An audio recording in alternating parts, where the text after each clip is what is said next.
it won't be. So this is the logo, this is their name.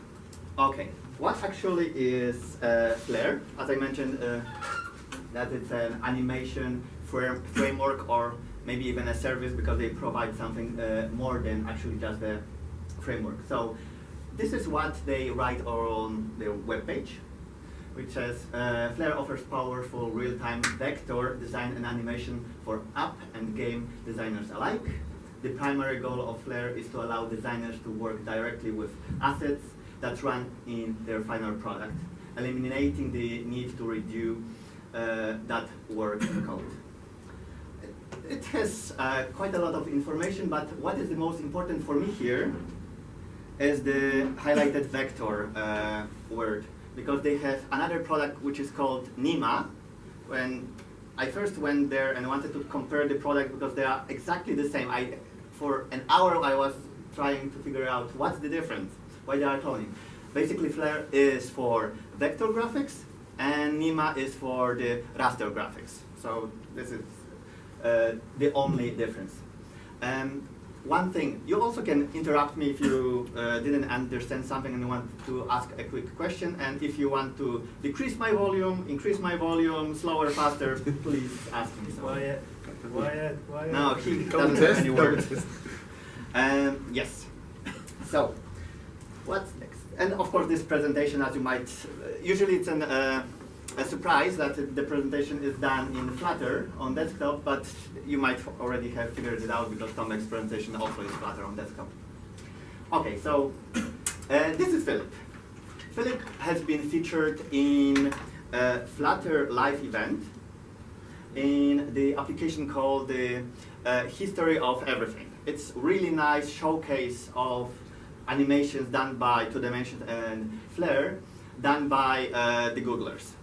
And Philip is actually a real person. His name is Philip Hrachke, and he's a developer advocate for Google and Flare. On this slide, he was a bit lost. He didn't know where exactly the conference was, and he was searching for it. So as you might infer, this is a Flare animation. It's quite simple, but it's quite nice, as you can imagine. What would we need to do to start playing with the Flare animations in our own Flutter projects? So you would need to get somewhere the animation file, which is called Flare file, and implement lots of code in your application. So this is the code that you need to implement, and that's all. That's all. So you need to specify where the Flare file is, and you need to specify the animation. And you would ask, why would I specify the animation? Because actually Flare provides the ability to have multiple animation in one file. I will come to that a bit later. And this is, okay, you don't see it well, but you can catch the graph. This is the file. So it's a semi-binary file. Why do I say semi-binary? Because you can see some black hair, underscore, etc., etc. But most of this thing is binary. It's quite small size. I think in this example is, I don't know, below 100 kilobytes. And why do I mention this? Because probably you used in the past, if you were programming for Android, something like Lottie, or you, yeah. What, do you remember the format of the file? It is JSON, and then you think, okay, you put animation in a JSON. How this can work? Oh no, normally it's just a data structure. It works. It's similar to, let's say, SVG, which is a vector graphic put into an XML, which is brilliant because it totally needs to be readable. Both vectors are readable for a human, and XML is totally readable to a human. So of course let's put this there. It's a joke. The same with the same with JSON. Animations should be, I believe that should be put into a binary format. It's faster to read by the machine. It's more compact, etc., etc. I don't know why Lottie is putting into JSON. Probably just because of JavaScript and the web. Yes, okay, so this is overall that, but we can stop on this, but actually I was thinking, to show all the features of Flutter and to go through the whole path of the creation. So this, Philip, I just grabbed it from the GitHub of History of Everything application, but I, of course, need to go myself through the whole process. So now the confession. I'm a software developer, as you might imagine. I'm okay-ish with code, but I'm horrible with anything regarding painting, drawing. Even as a child, I was bad with Play-Doh. So, having said that, anybody knows what's that? Ah, okay, I can see, because I had similar presentation in Berlin, and now I can see the demographics. Because this is Is it like the burger thief from McDonald's? No.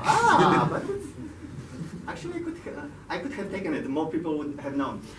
This is a character from a cartoon made in Finland. You know it? Maybe. Maybe. Okay. Maybe. Or maybe. Its Horrible, name huh? is Polish. In Polish, it's buka. In English, it's groke. If you want to Google it. In Finnish, it's myrke. And why did I choose to make this thing instead of something different, like something from McDonald's? Okay, I wanted to face my fears because every single child was tremendously afraid of this character. I know that it doesn't look scary right now, but as a children, we without having this current cartoons, and the current children are not afraid of anything. We had imagination. We could have imagined. And actually, this character didn't do anything.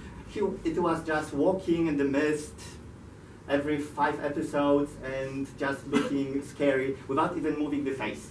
So that's one reason. I wanted to face my fears. The second reason is, as you might imagine, it's not that complex to draw. And still, I needed to change the windowing system in my Linux to have Windows semi-transparent. So I put the Wikipedia page underneath, and I used it as a template. Otherwise, it would look way worse. So having said that, what does it do? It has actually 2 animations. There's tilting the head, and then this scary motion of the with the jaw. And yeah, this is quite simple. But what is one nice thing about Flare? That you can interact. Okay. I can pet it on the tummy, and eventually it will start smiling. It never did this in cartoons. If you show it to a Finnish person, it will be heresy. So don't show it ever. But it can change fluidly from one animation to the other animation just by the user controls. But it requires some coding, but also I will mention it later. So, how is it done?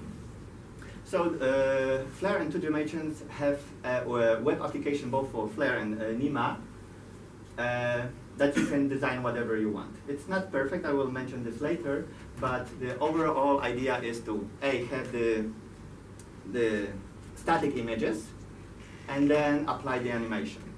So, as you can see here, what's there? Okay, it's Buka, which is ready, and there are things called bones, what they call bones, because there are lines connected with some kind of joints, and then to those lines you can attach control points, because this is obviously Bezier curves. You can connect some points to the bones. So when you move one bone along the axis, all the things move together with it. So it's similar like normal body. When you move your bone, all the flesh moves with it. There is not, it's called bones, but maybe it's not totally like bones, because those control points or control vectors are outside of the body, but still they are really needed and somehow required. And this looks simple, but actually I spent on hair, or it, I don't know if it's hair, sometime around 8 hours. Coding was a bit shortened. And now, this is yet another really creepy thing. It's a bear called Teddy, and it is, as you might infer done by the original creators, the 2 dimensions, because it's actually pretty and nice. And this is the reason why you shouldn't fire your designers and hire me instead of them. Okay, what does it do? Okay, it's looking cute. And now let's write our email. Okay, this will be fake email. Ah, it's looking at this. Isn't it cute, right? Okay, so it's and now let's insert the password. But it's actually a polite bear. So whenever you are entering, okay, look. Oh no, this is not part of the presentation. Oh. And as you can see, the bear is behaving properly. But now I want to log in. Okay, the bear doesn't like this. It's not the password, and neither the email, but actually in this presentation, email doesn't matter. Okay, try bears. Okay, probably. Let's try. Yes, this is the password. Okay, what's happening here? Actually, quite a lot of things are happening here. First of all, those are 2 animations in one file, but they are quite independent. So he's covering his face, but it's not a different animation than the original one, because let's try signing in, and he's happy behind. So basically it's compositing 2 animations from 2 animations. So one animation even sometimes can affect the other. So it's quite a nice idea of combining and compositing animations. Second of all, as you can see, it can follow the cursor. So the framework exposes the ability of amending the application as you want. You can actually extract the node, bones or whatever, and you can manipulate it. So here we extract the positioning of the cursor on the screen, and we can even make something like it follows your cursor on the screen. It wouldn't be a problem. So you can totally coordinate the bear. Okay, so this is the bear. The repository. So how does their business model look like? Because of course, when you want to use something of some weird company, you need to know how they are earning money, because they might be something weird about it. So their business model is provide the open environment for free for everybody who wants to share their assets. So if you create something, publish it there, and enable forking it, it's for free. But when you want to create your own assets for the company, you don't want them to leak, you need to set up an account and you need to pay them. But this is quite nice, because as a person who wants to learn, you can go through all the assets, download them, not all the assets, only the ones that are marked for forking, download them, play with them, amend them, republish them, which is really, really nice and enables you a lot of fun. Also, Lottie has something like that called Lottie Files, but if you want to talk about Lottie and what's wrong with it, I can talk ages, but we don't have enough time. So, let's talk about the good, the bad, and the ugly of Flare. Okay, so the good, it's amazing. It's really, I haven't seen something similar. Lottie is something similar, but it's for really simple applications, and you cannot do, I don't know, quarter of the things that you can do with Flare. It's pure Flutter. Why does it matter? Why does it count? Because it works everywhere. This is desktop. Everything that Flare provides, it's compiled into Dart, and you can reuse it anywhere where Flutter works. It doesn't need to cross the platform boundary, therefore it doesn't have any penalty in the performance. You can go into their code, change stuff, and it will be reflected in your final product. You can do whatever you want. And that's different between Lottie, because there are plugins for Lottie, but they require you to have implementation on iOS and then Android side, which is then getting to be ridiculous. The bad. It still needs optimizing. it's way better than since it was released with Flutter 1.0, but sometimes you can see some junk, especially when the big files are being loaded. They should have used some kind of isolates to load the bigger files. I don't know why they are not using it yet. And as I mentioned in the beginning, they have the semi-binary file format, which I don't know why they are using semi-binary. Let's just put it totally to binary. They would reduce so much. Documentation is publishing. How many of you read Flutter documentation? Any? Oh, do you like it? Actually, everybody likes it. It's amazing. If you get used to Flutter documentation, every other documentation feels like, I don't know, like shit. And I can say, because I saw lots of bad documentation over the years. And Flair's documentation doesn't, it's way under the quality of the Flutter documentation. But of course, they are now still developing, so they will eventually maybe get to this point. Web tool needs love. It's an understatement. The web tool, it took me 8 hours to do this really simple implementation of Buka, and not counting the things I need to redo because the web tool crashed on me. So I don't know if it's now better, because I tried it last time something a month ago, and I made this Buka 1 month ago. Maybe it's now better, but still there's things to be done there. Is it only web-based? Yes, that's the problem. You cannot import from Adobe After Effects. You cannot import from Photoshop. It's a lot of work. It's a lot of work. You can see on their YouTube page that weird page or some GIFs that they are combining really easy. It looks really simple, but when you are landing there, it's where you don't know which is your right hand. It requires some effort. That's why designers should do this, not a developer, because you see the A, you see the effects, and B, you waste too many days for a developer. And the ugly.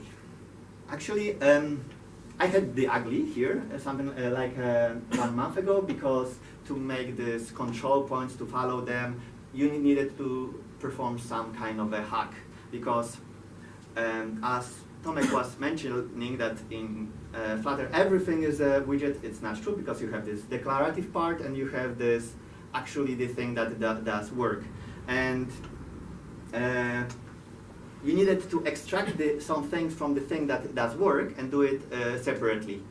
And here they expose an interface to that. So now I don't see any ugly, they just need time to work on it.